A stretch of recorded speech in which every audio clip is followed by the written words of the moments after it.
सभी छात्रों को नमस्कार। सहजन ग्लोबल स्कूल की ओर से आप सभी का हार्दिक स्वागत है। आज हम कक्षा 9 विषय हिंदी, इसमें इकाई 10 जिनका नाम है भारत गौरव, जिनका साहित्य प्रकार है काव्य, जिनके कवि है मैथिली शरण गुप्त। आज हम इस काव्य के बारे में हम इस वीडियो में पढ़ेंगे। तो सबसे पहले हम कवि के परिचय के बारे में पढ़ेंगे, तो सभी का ध्यान किताब में। मैथिली शरण गुप्त, जिनका जन्म सन 1886 और निधन सन 1964 में हुआ है। मैथिली शरण गुप्त का जन्म झांसी जिले के चेर गांव में हुआ था। यानी कि ये जो कवि है उनका जन्म झांसी जिले में चीरगांव नामक गांव में हुआ है। बाल्यावस्था से ही कविता में उनकी रुचि थी, यानी कि बचपन से ही उनको कविता में बहुत ही रुचि थी। इनकी प्रारंभिक रचनाएं हिंदी की पत्रिका, जिनका नाम है सरस्वती, उनमें प्रकाशित हुई। महावीर प्रसाद द्विवेदी के प्रोत्साहन ने इनके कवि व्यक्तित्व का परिष्कार कर दिया। राम भक्ति में सराबोर पारिवारिक संस्कारों ने उन्हें राम काव्य लिखने के लिए प्रोत्साहित किया और तत्कालीन राष्ट्रीय परिस्थितियों से प्रभावित होकर इनकी कविताओं में राष्ट्रीय चेतना और स्वदेश गौरव की गूंज सुनाई देने लगी। यानी कि इस जो कवि हैं वो कवि किनके, तो कि महावीर प्रसाद द्विवेदी के प्रोत्साहन से उनके कवि व्यक्तित्व को परिष्कार किया और उनके जो राम भक्ति में सरोवर, उनको पारिवारिक संस्कारों से ही उन्हें राम काव्य लिखने को प्रेरणा मिली। तत्पश्चात राष्ट्रीय परिस्थितियों से प्रभावित होकर उन्होंने राष्ट्रीय चेतना और स्वदेश की गौरव की गूंज सुनाई देने वाली कविताएं लिखी। इसी कारण ये राष्ट्रीय कवि के संबोधन से प्रसिद्ध हुए। यानी कि इसकी वजह से मैथिली शरण गुप्त जी को राष्ट्रीय कवि से संबोधन से प्रसिद्ध हुए। भारत भारती, साकेत, पंचवटी, यशोधरा, विष्णुप्रिया आदि उनकी प्रमुख रचनाएं हैं। हिंदी साहित्य एवं शिक्षा के क्षेत्र में अनुपम योगदान के कारण इन्हें 1954 में पद्म भूषण की उपाधि से अलंकृत किया गया तथा राज्यसभा का सदस्य भी मनोनीत किया गया। यानी कि उनकी साहित्य एवं शिक्षा के क्षेत्र में उनका योगदान देखकर उन्होंने उनको 1954 में पद्म भूषण की उपाधि से अलंकृत यानी कि नवाजा गया और उनको राज्यसभा के सदस्य भी घोषित किया गया।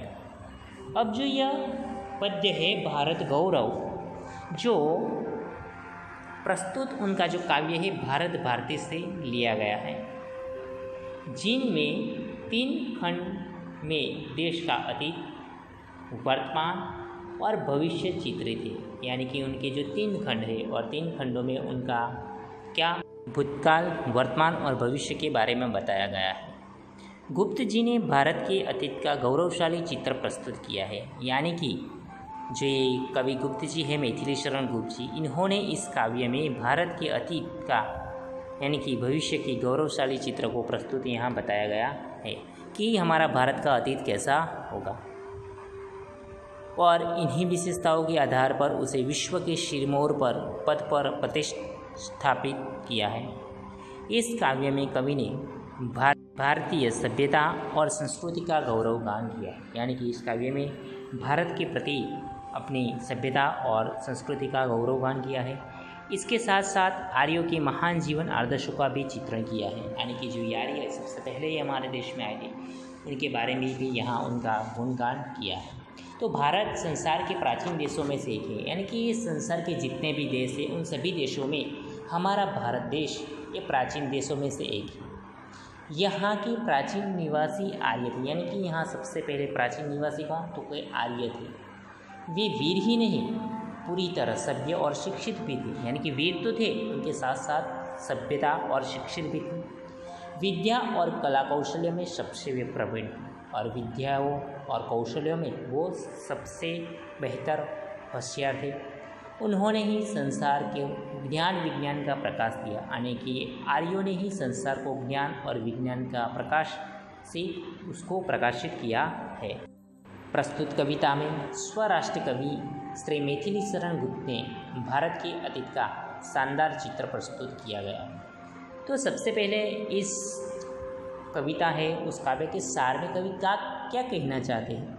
तो सबसे पहले बताया है कि भूलोक का गौरव, यानी कि भूलोक का गौरव यानी कि भारत प्रकृति की पुण्य लीला स्थली है।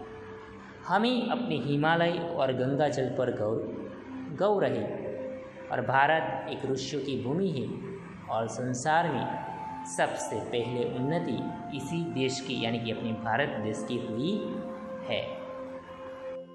संसार का सिर मोर यानी कि सरदार या तो श्रेष्ठ।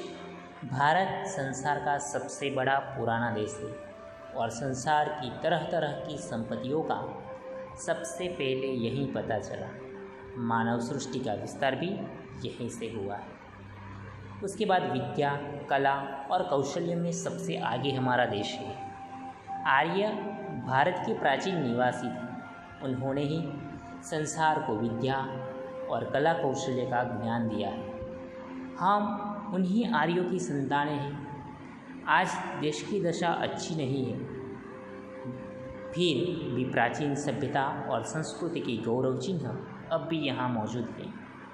और आर्यों की महानता, आर्यों में परोपकार की प्रबल भावना थी। उनका जीवन दूसरों की भलाई में ही बीतता था। वे महान चरित्र के कर्मवीर पुरुष। सभी छात्र, यह है हमारे भारत देश का गौरव। अब हम इस कविता के अर्थ के बारे में समझेंगे।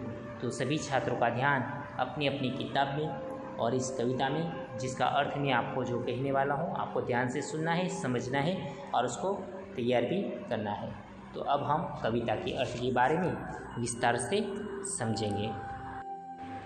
भूलोक का गौरव, प्रकृति का पुण्य लीला स्थल कहाँ, फैला मनोहर गिरी हिमालय और गंगा जल जहाँ। संपूर्ण देशों से अधिक किस देश का उत्कर्ष है, उसका की जो ऋषि भूमि है वह कौन, भारत देश है। सभी छात्र, सबसे पहले हम शब्दार्थ के बारे में समझेंगे। तो भूलोक का अर्थ है पृथ्वी पर बसा हुआ संसार। गौरव का अर्थ है सम्मान या तो प्रतिष्ठा। पुण्य लीला स्थल यानी कि पवित्र क्रीड़ा भूमि। दूसरी पंक्ति में है मनोहर का अर्थ है मन को हरने वाला। आगे उत्कर्ष, जिसका अर्थ है उन्नति। और ऋषि भूमि यानी कि ऋषियों की भूमि।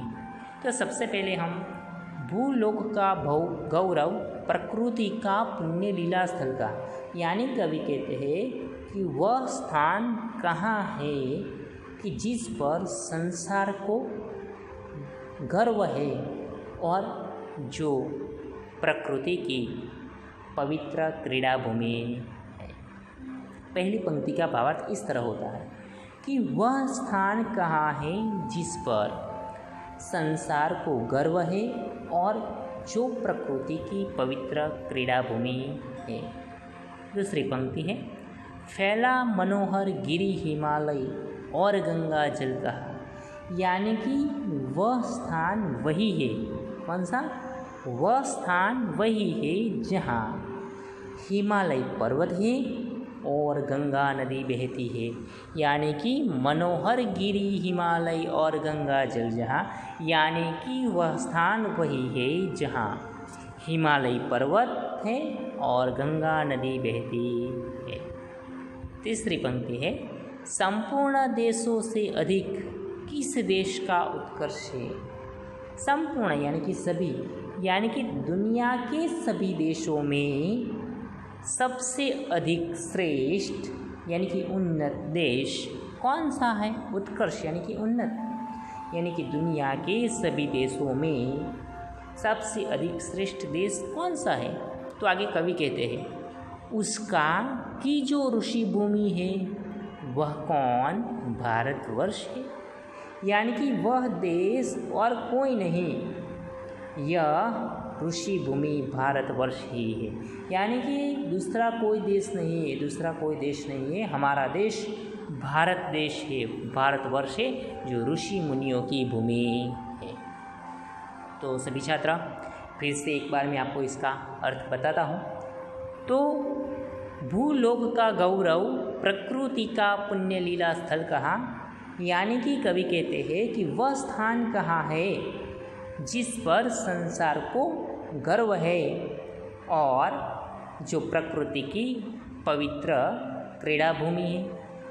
दूसरी पंक्ति में बताया है, फैला मनोहर गिरी हिमालय और गंगा जल जहाँ। यानी कि कहते हैं कि वह स्थान वही है जहाँ हिमालय पर्वत है और गंगा नदी बहती है।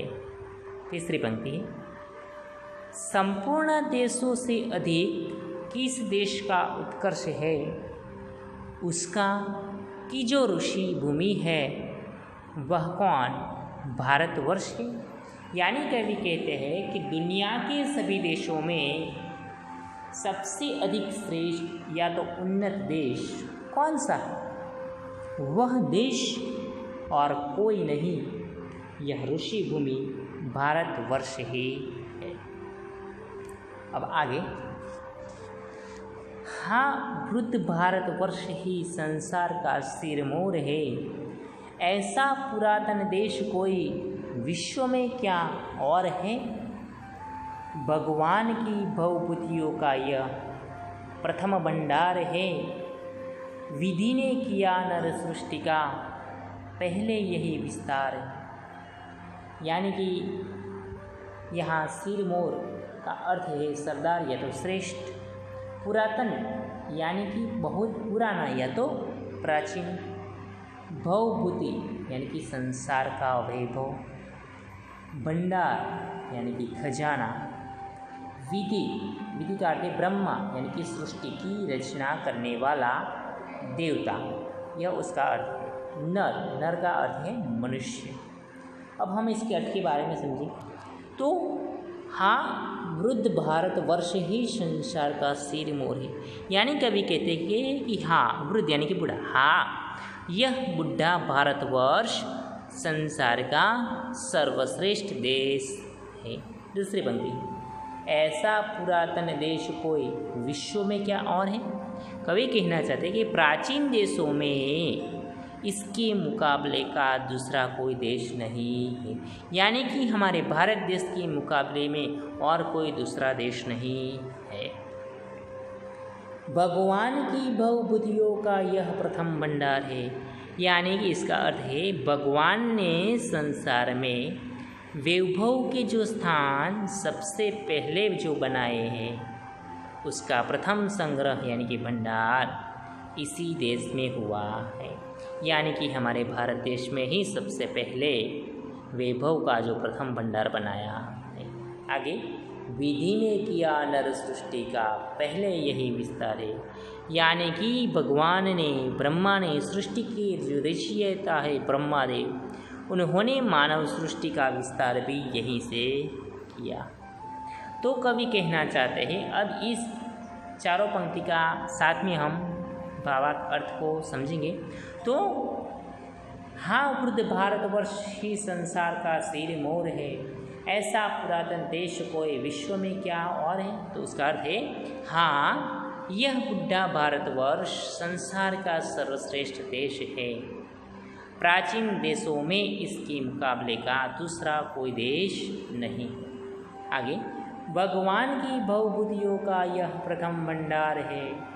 विधि ने किया नर सृष्टि का पहले यही विस्तार। यानी कवि कहते हैं कि भगवान ने संसार में वैभव के जो स्थान सबसे पहले बनाए उनका प्रथम संग्रह यानी कि भंडार इसी देश में हुआ, और ब्रह्मा ने मानव सृष्टि का विस्तार भी यहीं से किया है। आगे तीसरा है, यह पुण्य भूमि प्रसिद्ध है, इसके निवासी आर्य है। विद्या कला कौशल्य सबके जो प्रथम आचार्य है, संतान उनकी आज यद्यपि हम अधोगति में पड़े, पर चिन्ह उनकी उच्चता के आज भी कुछ है खड़े। आचार्य यानी कि शिक्षक, आदर्श आचार को आचरण में लेने वाले। अधोगति यानी कि अवनति या तो दयनीय दशा। उच्चता यानी कि महानता या तो श्रेष्ठता। तो इसका अर्थ है यह पुण्य भूमि प्रसिद्ध है, इसके निवासी आर्य है। तो कवि क्या कहते हैं कि भारतवर्ष की यह पवित्र धरती सारे विश्व में प्रसिद्ध है। क्यों? क्योंकि इस देश के निवासी आर्य थे, यानी कि इस देश में सबसे पहले निवास करने वाले कौन? क्योंकि आर्य थे, इसीलिए सारे विश्व में हमारी पवित्र धरती सारे विश्व में प्रसिद्ध। अब आगे की पंक्ति है, विद्या कला कौशल्य सबके जो प्रथम आचार्य, यानी कि कवि क्या कहते हैं, उन्होंने ही सारे संसार को सबसे पहले विद्या, कला और कौशल का ज्ञान दिया। क्या कहते हैं? ये इस संसार में सबसे पहले उन्होंने ही संसार को सबसे पहले विद्या का, कला का और कौशल्य का ज्ञान प्रदान किया है। आगे, संतान उनकी आज यद्यपि हम अधोगति में पड़े, फिर भी आर्य ही सबसे पहले आचार्य है, आर्य ही हमारे शिक्षक है कि जिन्होंने विद्या, कला और कौशल्य का ज्ञान दिया। फिर भी आज हम उन आर्यों की संतानें आज भी बुरी दशा में है। क्यों बुरी दशा में है? पर चिन्ह उनकी उचिता के आज भी कुछ है खड़े, यानी कि फिर भी उनके महान चरित्र के कुछ निशान आज भी मौजूद है, यानी कि आज भी हमें दिखाई देते। अब इस चारों पंक्ति का एक साथ में हम अर्थ समझेंगे। तो कवि कहना चाहते हैं कि भारत की यह पवित्र धरती सारे विश्व में प्रसिद्ध है, इस देश के निवासी आर्य हैं। दूसरी पंक्ति का भावार्थ है, उन्होंने ही सारे संसार को सबसे पहले विद्या, कला और कौशल्य का ज्ञान दिया। यद्यपि उन आर्यों की संतानें आज बुरी दशा में हैं, फिर भी उनकी महान चरित्र के कुछ निशान आज भी मौजूद है, आज भी हमें देखने को मिलते। अब लास्ट में जो है उसके बारे में समझेंगे हम। वे आर्य ही थे जो कभी अपने लिए जीते न थे, वे स्वार्थ रत हो मोह की मदिरा कभी पीते न थे। संसार के उपकार हित जब जन्म लेते थे सभी, निश्चित होकर किस तरह वे बैठे सकते थे कभी। स्वार्थरत यानी कि केवल अपना ही लाभ देखने वाला। मदिरा का अर्थ होगा शराब या तो मद, और निश्चेष्ट यानी कि निष्क्रिय या तो चेष्टा रही। यानी कि यहाँ मैथिली शरण गुप्त जी कहना चाहते हैं कि वो आर्य ही थे जो अपने लिए कभी जीते नहीं थे, वो दूसरों के हित के बारे में सोचते। यानी कि पहली पंक्ति का अर्थ है कि वे आर्य ही थे जो कभी अपने लिए जीते न थे, वे स्वार्थरत हो मोह की मदिरा कभी न पीते थे। यानी कवि कहते हैं कि वे आर्य ही थे जो अपने जीवन को कभी अपना नहीं समझते थे, उन्हें कभी अपने ही लाभ का मोह नहीं होता था। यानी कि वह कभी अपने हित के बारे में नहीं सोचते थे, वह कभी अपने ही लाभ का मोह उनको नहीं होता। संसार के उपकार हित जब जन्म लेते थे सभी, यानी कि क्या कहते हैं, वे संसार का उपकार करने के लिए जन्म लेते थे। आगे, फिर वे निश्चित यानी कि निष्क्रिय यानी कि चेष्टा रही निष्क्रिय होकर किस तरह वे बैठ सकते थे। यानी कि कवि कहते हैं कि फिर वे निष्क्रिय होकर कैसे बैठ सकते थे। अब इस पूरी पंक्ति का भावार्थ हम समझेंगे। वे आर्य ही थे जो अपने जीवन को कभी अपना नहीं समझते थे, उन्हें कभी अपने ही लाभ का मोह नहीं होता था। वे संसार का उपकार करने के लिए जन्म लेते थे, फिर भी निष्क्रिय होकर कैसे बैठ सकते।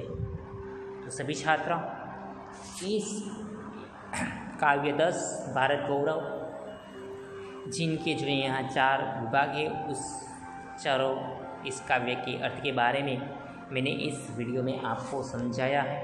तो आपको इस कविता के जो अर्थ है, जो भावार्थ है, उसको ध्यान से सुनना है, समझना है और इस कविता के अर्थ को आपको तैयार भी करना है।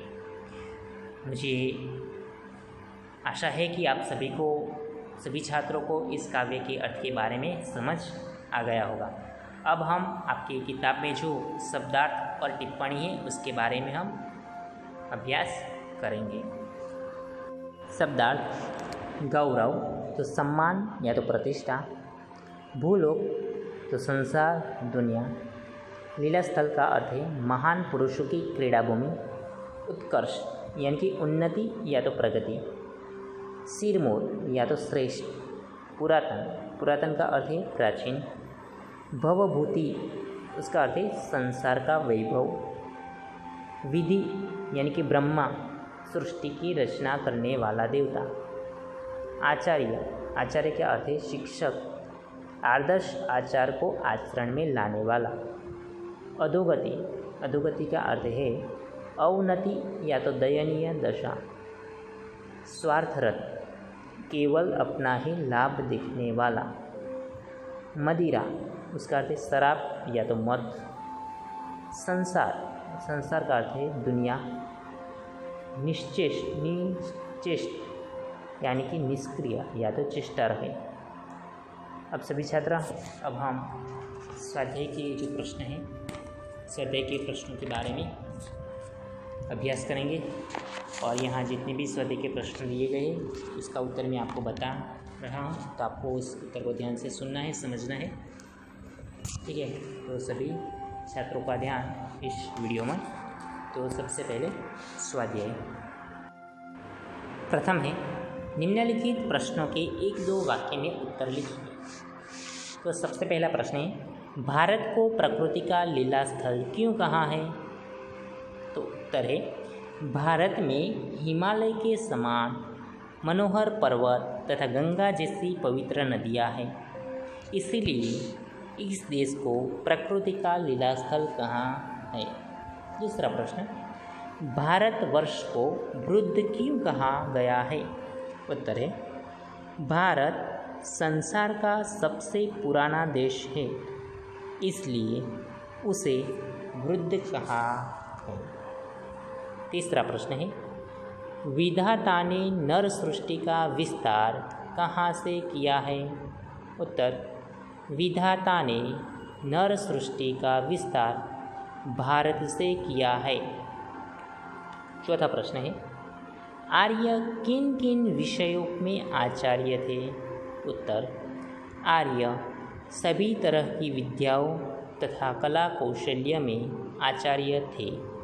पांचवा प्रश्न है, आर्यों की संतान आज किस स्थिति में जी रही है? उत्तर है, आर्यों की संतान आज अधोगति में जी रही है। छठा प्रश्न है, आर्यों की क्या विशेषताएं रही है?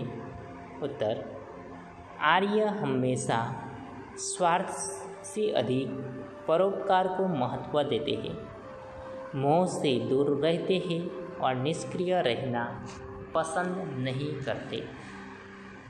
दूसरा प्रश्न है, निम्नलिखित प्रश्नों के 5 वाक्यों में उत्तर लिखिए, जिसमें पहला प्रश्न है, गुप्त जी ने भारत के गौरव को किस रूप में हमारे सामने रखा है?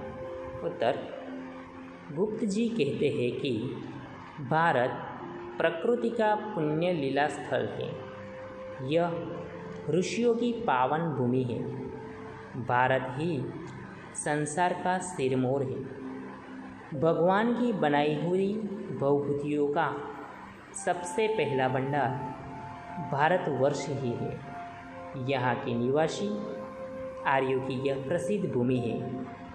आर्यों ने ही संसार को विद्या और कला कौशल की शिक्षा दी। इस प्रकार कवि ने भारत के गौरव को हमारे सामने रखा है। तीसरा प्रश्न है दूसरा, भारतवासियों के बारे में गुप्त जी क्या कहते हैं? उत्तर, गुप्त जी के अनुसार भारतवासी आर्यों की संतानें हैं। एक समय था जब आर्य विद्या और कला कौशल में सबसे आगे थे। ज्ञान विज्ञान के क्षेत्र में उनका कोई मुकाबला नहीं कर सकता था, परंतु उन महान आर्यों की संतान होकर भी आज भारतवासी अधोगति में पड़े हुए हैं। प्रगति की दौड़ में वे बुरी तरह पिछड़ गए हैं, फिर भी अपने महान पूर्वजों के उच्च आदर्शों को वे भूले नहीं हैं। अब आगे प्रश्न 3। तीसरा प्रश्न, योग्य विकल्प द्वारा रिक्त स्थानों की पूर्ति कीजिए। तो सबसे पहले है, भारत को खाली जगह कहाँ गया है? उत्तर है क ऋषि भूमि, ख तपोभूमि, ग वीरभूमि। तो सभी छात्र इसमें उत्तर आएगा ऋषि भूमि। दूसरा है, वृद्ध भारतवर्ष ही संसार का खाली जगह है। क तिलक, ख आभूषण, ग सिरमौर। तो उसमें उत्तर आएगा सिरमौर। तीसरा है, विधि ने खाली जगह का विस्तार यहीं से किया है। क नर सृष्टि, ख जीव सृष्टि, ग पशु सृष्टि। तो उसका उत्तर है क नर सृष्टि। तीसरा है चौथा, भारत की निवासी खाली जगह है। क मंगोल, ख आर्य, ग सब। तो उसमें उत्तर है ख आर्य। आगे 5, आर्यों की संतान की आज खाली जगह हो गई है। क अधोगति, ख उन्नति, ग अवगति। तो उसका उत्तर आएगा अधोगति। चौथा प्रश्न, क विभाग को ख विभाग के साथ उचित रूप में जोड़ते हुए पूरा वाक्य लिखिए। तो सबसे पहले क विभाग में जो है, तो क विभाग में और उसको आप हमें क्या तो ख विभाग में जोड़ना। तो सबसे पहले वृद्ध भारतवर्ष ही संसार का, तो उसमें उत्तर आएगा तीसरा सिरमौर है। तो पूरा वाक्य कैसे लिखना है? वृद्ध भारतवर्ष ही संसार का सिरमौर है। दूसरा, विद्या कला कौशल के ख विभाग में से जवाब उत्तर कौन सा आएगा? तो 6 नंबर का आएगा प्रथम आचार्य आर्य है। तो पूरा वाक्य उत्तर में इस तरह से लिखना है, विद्या कला कौशल्य के प्रथम आचार्य आर्य है। तो तीसरा है, संपूर्ण देशों से अधिक भारत का, उत्तर में क्या आएगा? उत्कर्ष 1 नंबर का। तो वाक्य कैसे लिखना है? तो संपूर्ण देशों से अधिक भारत का उत्कर्ष है। 4 नंबर, भगवान की भवभूति का, तो उत्तर क्या है? तो उसका उत्तर है प्रथम भंडार, दूसरे नंबर का है। तो वाक्य लिखना है, भगवान की भवभूति का प्रथम भंडार है। 5 नंबर, भारत जैसा पुरातन देश, उत्तर में आएगा दुनिया में कोई दूसरा नहीं है, यानी कि ख विभाग में से 4 नंबर का। तो उत्तर में लिखना है हमें, भारत जैसा पुरातन देश दुनिया में कोई दूसरा नहीं है। 6 नंबर, भारत के निवासी, तो ख में से उत्तर आएगा 5 नंबर का आर्य। तो वाक्य लिखना है, भारत के निवासी आर्य। अब हम आगे प्रश्न नंबर 5। प्रश्न 5, भाव स्पष्ट कीजिए। तो पहला है, वृद्ध भारतवर्ष ही संसार का सिरमौर है। तो उसका उत्तर है, सिरमौर का अर्थ है सरदार अथवा श्रेष्ठ चरित्र वाला नायक। प्राचीन काल में ज्ञान विज्ञान के क्षेत्र में भारत सबसे आगे था। भारत ने ही दुनिया को भिन्न भिन्न विद्याएं सिखाई और कला कौशल का ज्ञान दिया। इस देश ने ही संसार को सभ्यता और संस्कृति के पाठ सिखाए। आज भी हमारा देश संसार को सुख, शांति और मानवता का संदेश दे रहा है। इस क्षेत्र में दुनिया उसके नेतृत्व को सराह रही है। दूसरा, भगवान की भवभूतियों का यह प्रथम भंडार है। उत्तर, भवभूतियों का अर्थात संसार के वैभव के उपकरण, सोना, चांदी, हीरे, मोती आदि बहुमूल्य पदार्थों भारत ने पता लगाया है। रेशमी वस्त्र बनाने की कला यहीं विकसित हुई। इस प्रकार भारत में केवल ज्ञान विज्ञान का विकास ही नहीं हुआ, वैभव के उपकरणों का उपयोग भी यहीं से आरंभ हुआ है। प्रश्न नंबर 6, शब्दों के विरोधार्थी शब्द लिखिए। पहला शब्द है अधोगति, जिसका विरोधार्थी है ऊर्ध्वगति। दूसरा है वृद्ध, तो उसका विरोधार्थी है युवा। तीसरा पुरातन, उसका विरोधार्थी है नूतन। चौथा है प्रथम, जिसका विरोधार्थी है अंतिम। आगे 5 नंबर विस्तार, तो उसका विरोधार्थी है संकुचन। 6 नंबर पुण्यभूमि, तो उसका विरोधार्थी है पापभूमि। 7 नंबर उत्कर्ष, उसका विरोधार्थी है अपकर्ष। आगे 8 नंबर उच्च, इसका विरोधार्थी है निम्न। आगे पर्यायवाची या तो समानार्थी शब्द लिखिए। सबसे पहला है हिमालय, तो उसका अर्थ है हिमगिरी। गंगा, उसका अर्थ होगा भागीरथी। गिरी, गिरी का अर्थ है पर्वत। आगे भूमि, भूमि का अर्थ है धरा। विश्व, विश्व का अर्थ है संसार। मदिरा, मदिरा का अर्थ है शराब। तो सभी छात्र, यहाँ हमारा स्वाध्याय के प्रश्न के बारे में हमने जो भी चर्चा की है वो स्वाध्याय के प्रश्नों को आपको ध्यान से सुनना है, समझना है और अपनी नोटबुक में लिखना है। यहाँ प्रवृत्ति में बताया गया है कि भारत देश पर एक निबंध लिखिए, तो आपको भारत देश पर एक निबंध अपनी नोटबुक में लिखना है। तो सभी छात्र, हमारे जो पद्य 10 जिनका नाम है भारत गौरव, जो मैथिली शरण गुप्त जी ने लिखा है, जिनके बारे में इस वीडियो में हमने पढ़ाई की, तो इस वीडियो को आपको ध्यान से सुनना है, समझना है और इस पद्य की जो भावार्थ है उस अर्थ को ध्यान से समझना है, सुनना है और उसको तैयार भी करना है। और आपको जहाँ भी कहीं भी कोई भी मुश्किल या तो दिक्कत आए तो आप मुझे पूछ सकते हैं, ठीक है।